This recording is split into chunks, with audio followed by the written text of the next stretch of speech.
सबको लगता है कि बड़ी कंपनी किसी शानदार नए आइडिया से शुरू होती है। कोई गैरेज में बैठा जीनियस कोई ऐसा प्रोडक्ट सोचता है जो पहले कभी नहीं बना और वहीं से साम्राज्य खड़ा हो जाता है। लेकिन दुनिया की सबसे बड़ी और सबसे मुनाफेदार सबसे प्रॉफिट वाली कंपनी में से बहुत सी कंपनियां असल में किसी के आइडिया की कॉपी होती है और यही कॉपी करना ही उनकी सबसे बड़ी ताकत बन जाती है। ये सुनने में अजीब लग सकता है क्योंकि हमें ओरिजिनलिटी की कहानी बहुत ज़्यादा पसंद है। फिल्म, इंटरव्यू, पुस्तक, स्कूल की किताबें सब यही सिखाती है कि सफलता इनोवेशन से आती है। पर असली दुनिया में नया प्रोडक्ट बनाना दुनिया के सबसे रिस्की कामों में से एक है। ज़्यादातर नए कंज्यूमर प्रोडक्ट बाजार में उतरने के बाद ही फेल हो जाते हैं क्योंकि डिमांड पहले से टेस्टेड नहीं होती है, ग्राहकों की आदत नहीं बनी होती है उस प्रोडक्ट पे, और गलती की कीमत आपको अकेले को चुकानी पड़ती है इनोवेशन के चक्कर में। तो सवाल ये है कि अगर इन्वेंट करना इतना रिस्की है तो कॉपी करना समझदारी कैसे बन सकता है? कॉपी करना समझदारी क्यों बन जाता है, तो समझने के लिए हमें उस मशीन में जाना होगा जो पर्दे के पीछे चलती है। जब कोई पहला व्यक्ति कोई नया आइडिया लाता है, कोई नया इनोवेशन लाता है, वो असल में इन तीन चीजों की कीमत अकेले चुकाता है पूरी इंडस्ट्री में। पहला, क्या लोग इसे चाहते भी है ये पता लगाने की कीमत।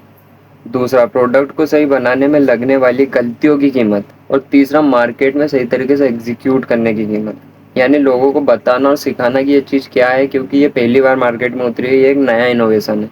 और स्टार्टअप स्टार्ट होने से पहले ये तीनों बहुत कॉस्टली चीज़ें होती है और यही आधे स्टार्टअप तो इनोवेशन वाले यहीं दम तोड़ देते हैं जो दुनिया बदलने आए थे। और अब जो दूसरा व्यक्ति आता है वो कॉपी करता है, वो ये तीन लागतें बिल्कुल फ्री में उठा लेता है। उसे पता है डिमांड क्या है, क्योंकि जब वो आइडिया पहली बार मार्केट में आया था, पहला फाउंडर जब वो उसको लेके आया था बिजनेस जिसने पहली बार बनाया, जिसे हम फास्ट मूवर एडवांटेज कहते हैं, क्योंकि पहले वाले ने साबित कर दिया, उसे पता है गलतियां कहाँ होती है, देख ली है, और मार्केट पहले से ही एग्जीक्यूटेड है। और यही एक वजह है कि हमेशा बिजनेस में सेकंड मूवर फर्स्ट मूवर से तेजी से बढ़ता है कि वो सीखने के लिए पैसे नहीं देता, सिर्फ एग्जीक्यूशन में पैसा लगाता है। क्योंकि यहाँ एक परत छुपी है कि असली पैसा कहाँ बनता है। लोग सोचते हैं कंपनी का मुनाफा उनके प्रॉफिट से आता है, बर्गर से, कॉफी से, या वो जो चला रहे उस ऐप से। लेकिन बड़ी बड़ी जो कंपनियां कॉपी आइडिया से बनी हुई है ना, का असली पैसा प्रोडक्ट से नहीं सिस्टम में होता है। यानी वो तरीका जिसने प्रोडक्ट को बार बार एक जैसी क्वालिटी में पहुंचाया जाता है। ये सिस्टम बनाना प्रोडक्ट बनाने से कहीं ज़्यादा मुश्किल है, और यही वो चीज़ है जिसे कॉपी करने वाले असल में बेचते हैं। ये बात थोड़ी देर में हम एक असली उदाहरण के साथ समझेंगे, एक रियल लाइफ स्टोरी जिसपे एक मूवी भी बन चुकी है। लेकिन कॉपी करना भी मुफ्त का सौदा नहीं होता, तुम फ्री में कॉपी भी नहीं कर सकते। इसकी भी एक कीमत है और वो कीमत बाद में चुकानी पड़ती है। पहली, लीगल रिस्क। यदि आपने किसी सिस्टम की नकल बहुत करीब से की है तो ट्रेडमार्क और पेटेंट के विवाद में आप फंस सकते हो। दूसरी, डिफ्रेंसिएशन की कमी। अगर आप सिर्फ कॉपी है तो ग्राहक के पास आपको चुनने का कोई खास वजह नहीं होगा सिवाय आपकी कीमत के, और कीमत की लड़ाई में मुनाफा खत्म हो जाता है अगर आपने कीमत कम भी कर ली दूसरे वाले प्रोडक्ट से। इसे economic race to the bottom कहते हैं। और तीसरी और सबसे इम्पोर्टेंट, कि लोग अगर जान जाए कि आप उस ब्रांड की या उस कंपनी की कॉपी है तो आपकी ब्रांड वैल्यू, आपकी मार्केट में इज्जत वैसे कमजोर पड़ जाएगी, क्योंकि आप एक कॉपी ब्रांड है, ओरिजिनल नहीं है। अब यहाँ सबसे कंट्रोवर्शियल बात आती है। जो कंपनी असल में जीतती है इस कॉपी पेस्ट गेम को, वो असल में आइडिया कॉपी नहीं करती, वो सिस्टम को कॉपी करती है और उसे बेहतर तरीके से बनाती है। यानी असली स्किल इन्वेंट करना नहीं, बल्कि किसी मौजूदा चीज को स्टैंडर्डाइज, रिप्लिकेट और स्केल करना है। और ये स्किल इतनी वैल्यूबल होती है कि इसके लिए एक पूरी इंडस्ट्री बन गई, फ्रेंचाइजी मॉडल।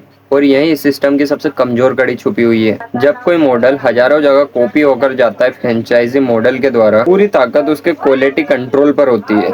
अगर एक जगह भी फ्रेंचाइजी टूटी, एक जगह भी स्टैंडर्ड टूटा, अगर एक फ्रेंचाइजी मालिक ने भी नियम तोड़े, तो वो सिर्फ दुकान खराब नहीं होती, उसकी पूरी ब्रांड की वैल्यू गिरती। कि ग्राहक को हर जगह एक जैसा अनुभव चाहिए होता है। एक कड़ी टूटने से पूरी चेन को झटका लगता है, और ये बिल्कुल असल में भी हुआ है। इसे समझने के लिए हम एक कहानी देखते हैं मैकडॉनल्ड्स की, जिसपे की एक मूवी भी बन चुकी है। तो 40 के दशक में कैलिफोर्निया के सैन बेर्नार्डिनो में डिक और मैकडॉनल्ड्स नाम से दो भाइयों ने अपनी बर्गर की दुकान को पूरी तरीके से नए तरीके से चलाना शुरू किया। उन्होंने मेन्यू छोटा किया, किचन को एस वाली लाइन की तरह डिजाइन किया, और खाना कुछ ही सेकंड में तैयार होने लगा। इसे उन्होंने नाम दिया स्पीडी सर्विस सिस्टम। ये असली इनोवेशन था उस टाइम पे। ये पहले कोई नहीं कर रहा था, ये एकदम इनोवेशन की तरह बिल्कुल नए आइडिया के रूप में आया था। 1954 में रेक नाम का एक मिल्क शेक मशीन सेल्समैन इस दुकान पर आया और ये देखने कि आखिर इतनी सारी मशीनें एक साथ क्यों मंगाई जा रही है। उसने जो सिस्टम देखा उसे समझ में आया कि इसे तो पूरी अमेरिका में दोहराया जा सकता है, मतलब कैलिफोर्निया को छोड़ के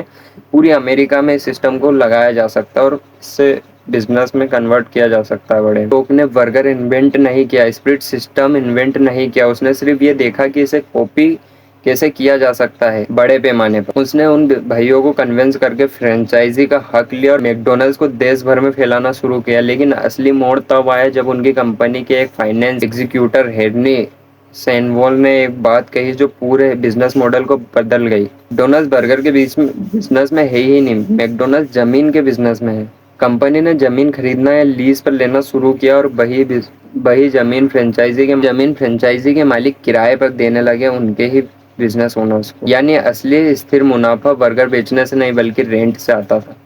और यही वो छुपा हुआ सिस्टम था जिसकी हमने पहले बात की। 61 में रेक ने मैकडॉनल्ड्स के भाइयों से पूरा नाम और सिस्टम 27 लाख में खरीद लिया था, $27 लाख में खरीद लिया था।